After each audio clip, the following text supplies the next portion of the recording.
మీరు సౌందర్యలహరి పరిశీలించండి. అసలు అమ్మవారిని ఆయన ఎక్కువ పేర్లతో పిలవరు. ఆయన ఎక్కువ వాడే పేరు ఏమిటంటే శివి శివి శివి అంటూ ఉంటారు. అమ్మ శుభములను సంగే తల్లి అంటూ ఉంటారు. ఆయన ఏదైనా ఒక పేరు వాడారంటే దాని వెనక ఏదో ఉంటుంది, గాంభీర్యం. అర్క పూజింపబడేవాడు, అమ్మవారు పూజనీయురాలు, భట్టారిక, లలితాపరా భట్టారిక అంటాం కదా, పూజనీయురాలు. ఆ చంద్రకాంతి, సూర్యకాంతి, అగ్నికాంతి, ఈ మూడు కాంతులు కలిసి బయటికి వస్తే ఎలా ఉంటుందో అమ్మవారిలోంచి వచ్చేటటువంటి కాంతి అలా ఉంటుంది. అప్పుడు మీరు ఒకటి గమనించండి, దాన్ని మనం తట్టుకోగలమా? సూర్యకాంతి ఒక్కదాన్నే కన్ను విప్పి చూడలేం కదా. సూర్యకాంతి, చంద్రకాంతి, అగ్నికాంతి, మూడు కాంతులు కలిసి బయటికి వచ్చాయనుకోండి, అసలు కాంతి దగ్గర ఆగిపోతారా? అమ్మవారు కనపడుతుందా?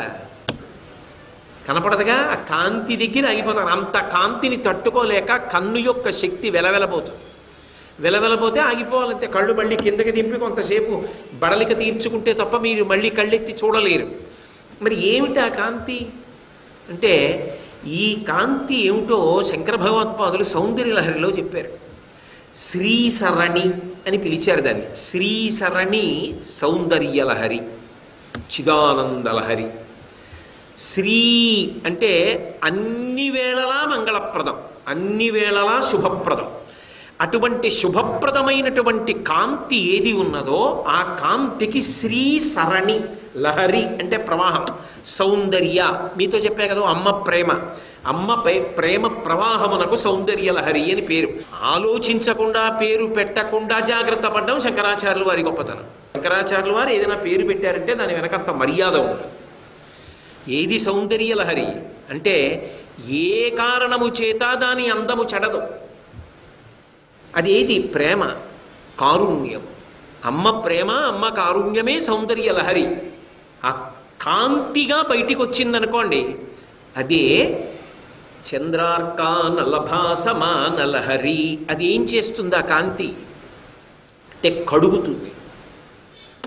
మీరు ఎక్కడైనా మరకలు ఉన్నాయనుకోండి, ఏదో మలినం కనపడింది మీకు, ఏం చేస్తారు? ఓ పాత్రతో నీళ్లు తెచ్చి కొట్టి చీపురు పట్టుకుని కడిగేస్తారు.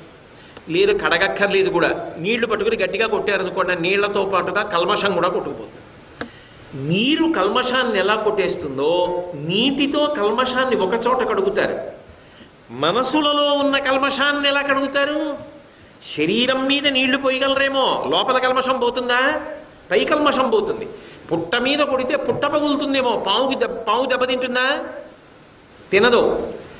లోపల కడగగలిగినది నీరు కాదు, కాంతి.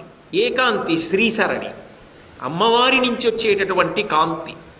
అందుకే లలితా సహస్రనామ స్తోత్రంలో ఒక పెద్ద చమత్కారం ఉంది.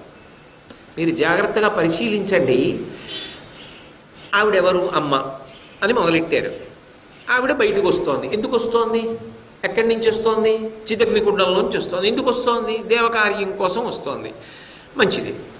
స్త్రీ రూపంగా ఉపాసన చేస్తే తల దగ్గర నుంచి మొదలుపెట్టాలి, కేశాది పాదాది పర్యంతం చెప్పాలి. మరి చెప్పారా? తల మొదలుపెట్టారా? మొదలుపెట్టలా.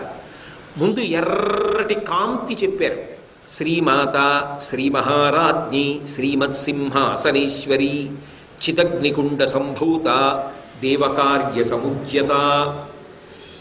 దేవకార్యమును తీర్చడం కోసం ఆమె ఉద్భవిస్తోంది చిదగ్నికుండంలోంచి, అది చెప్పారు. ఇప్పుడు ఏం చెప్పాలి? తల చెప్పాలి. కానీ ఏం చెప్పారు? ఉజ్జద్భాను సహస్రాభ. సహస్ర అంటే 1000 అని కాదు దాని అర్థం. ఏదో సహస్రం అంటే 1000 అంటాం, కానీ అనంతమైనటువంటి బాలసూర్య బింబములు ఒక్కసారి వస్తే ఎటువంటి ఎర్రటి కాంతి వచ్చేస్తుందో, అసలు మీరు ఊహించలేనంత ఎరుపు కాంతి. అందులో ఏమవుతుందంటే ఏది వెళ్ళిందో అది ఎరుపైపోతుంది. అది చమత్కారం. అది మీకు ఇక్కడ దొరకదు చూస్తే.